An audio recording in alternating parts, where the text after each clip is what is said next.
Today we will examine the most terrifying stories in cave diving history. As always, viewer discretion is advised.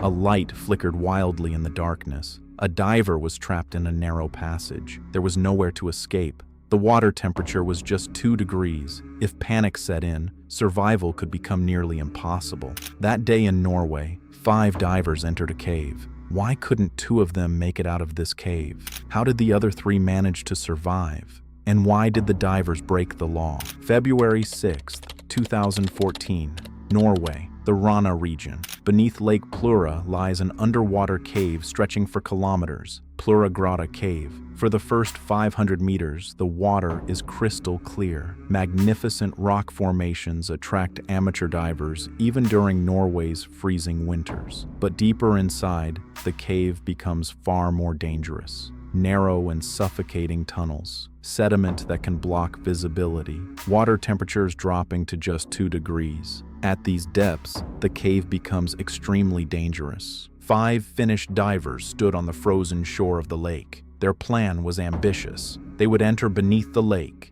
descend to 130 meters, travel through a network of narrow tunnels, and eventually exit through Steinugla Cave on the other side. The team consisted of Patrik Grönqvist, Jari Huotarinen, Vesa Rantanen, Jari Uusimäki, Kai Kankinen. All 5 were experienced technical divers, trained for deep cave penetrations. Normally, professional cave dives require a clear team leader to guide and control the operation. But this team had not chosen one. They simply trusted Patrik, who had successfully completed this same passage in the opposite direction a year earlier. He was experienced, but he wasn't officially the leader. They decided to split into 2 groups. Patrik and Jari H. would enter first. Vesa, Uusimäki, and Kai would follow 2 hours later. This strategy would preserve the water's visibility. The first team would disturb the sediment, and by the time the second group arrived, the water would have cleared again. Patrik cut through the ice using an electric saw. A triangular hole appeared in the frozen surface. They checked their equipment, rebreathers, underwater scooters, backup tanks. Everything was ready. Shortly after noon, they entered the water. They believed the entire dive would be finished before darkness fell. They started their scooters and began descending. The first 500 meters went smoothly. The water was clear. The passages were wide. Beautiful rock formations surrounded them. Patrik led the way. Jari H. followed behind. They were moving along the guideline Patrik had placed there during his dive in 2013. As they progressed deeper, the tunnel began to steepen. The passage narrowed. Sharp rocks along the cave walls made it harder to maneuver the scooters. After nearly 3 hours, they reached the deepest point of the route, 130 meters below the surface. This was the most difficult section of the cave. Ahead of them was a U-shaped passage that turned sharply at a 90-degree angle. Even highly trained cave divers in Florida's famous cave systems would describe a dive like this as an extreme penetration dive. Patrik tested the backup rebreather with Jari H. He switched from the main system to the backup and took a few breaths. Everything seemed normal. He switched back to the main system. All systems were working. It was time to leave. Patrik started the ascent first. He entered the narrow passage and carefully moved through the U-shaped tunnel. He made sure not to scrape the rocks, but as he continued upward, he realized something strange. He could no longer see Huotarinen's flashlight. Given how tight the passage was, that alone wasn't unusual. So he waited. 20 seconds passed. No light. 40 seconds passed. Still nothing. At a depth of 130 meters, losing sight of your partner's light is not something you ignore. Was waiting 40 seconds the right decision? Patrik quickly swam back toward the passage. When he looked inside, he was shocked. Jari H. was stuck. He was trapped in a tight section of the passage and struggling desperately. His headlamp bounced wildly up and down. Every movement only wedged him tighter. Patrik moved closer and looked more carefully. The problem became clear. The safety line from the scooter had become tangled between 2 rocks. Jari had accidentally entered a wrong passage. When he tried to turn back, the line attached to his equipment had caught between the rocks, trapping him in place. Patrik moved quickly toward him. There was no time to waste. Jari's breathing was already irregular. His chest was rising and falling rapidly. Panic had taken control of his breathing. At this rate, the rising carbon dioxide level would cause him to lose control within minutes. Patrick extended a spare gas supply to help stabilize the situation. Hari's hands were shaking. He tried to switch mouthpieces, but his fingers wouldn't cooperate. Suddenly, the regulator slipped from his mouth, and in a reflex, Hari tried to breathe. The icy water rushed inside. His body tightened instantly. He began thrashing uncontrollably. His breathing was completely disrupted by the freezing water. His movements became more and more erratic. Then slowly, the struggle faded into the dark water of the cave. Patrick froze. He watched as his friend rapidly lost strength and his movements slowed. At that exact moment, the second team had already begun their dive in another branch of the cave. The tunnel narrowed further. Every meter forward made breathing feel harder. Kai had felt uneasy since the start of the dive. A strange sense of worry had followed him the entire time. They had already passed the safe zone. As Kai moved forward, he noticed the light behind him had stopped moving. He turned.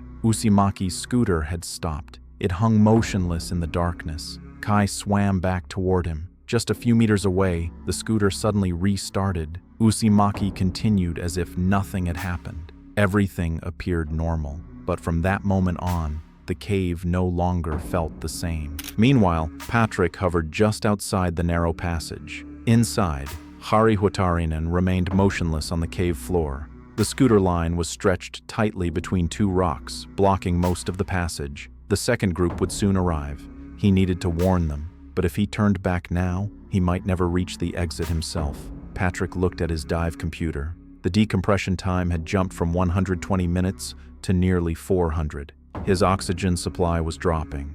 If he stayed any longer, he might not make it out. Would you risk your own life to warn your friends, or would you choose to survive?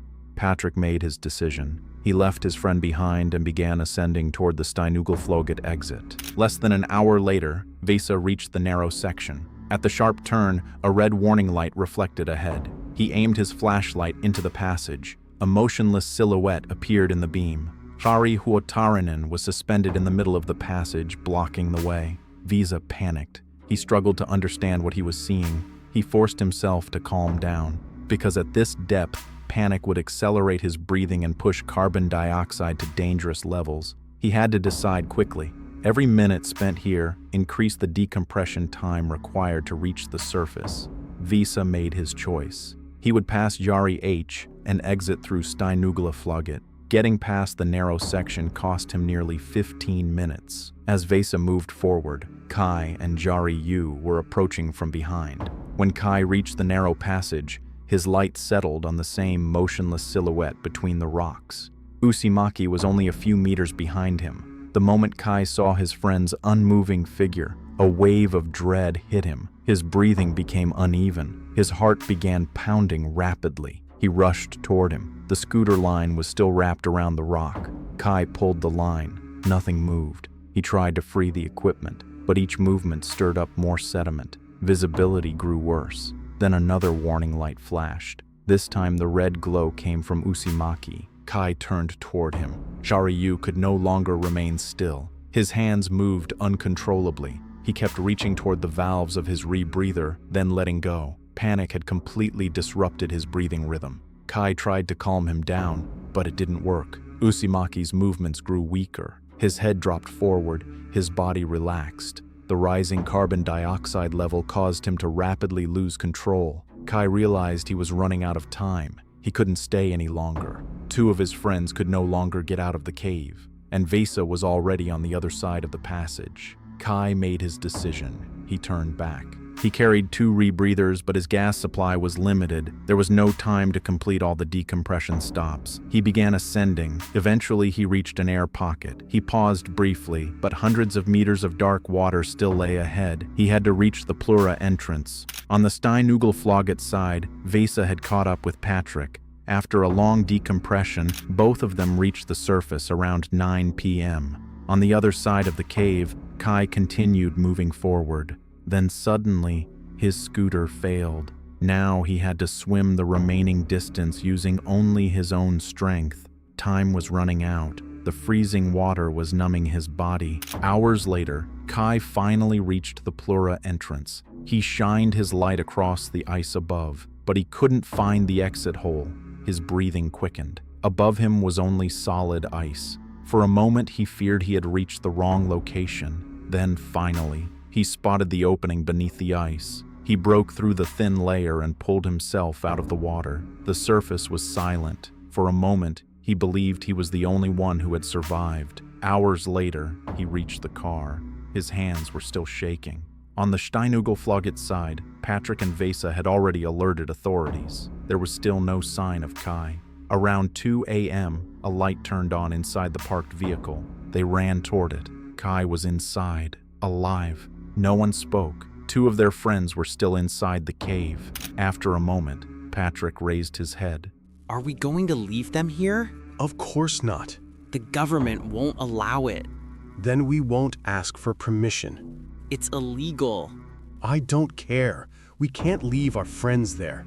In most countries, including the United States, such a dive would never be officially approved, and returning would be even more dangerous than the first dive. But this story was far from over.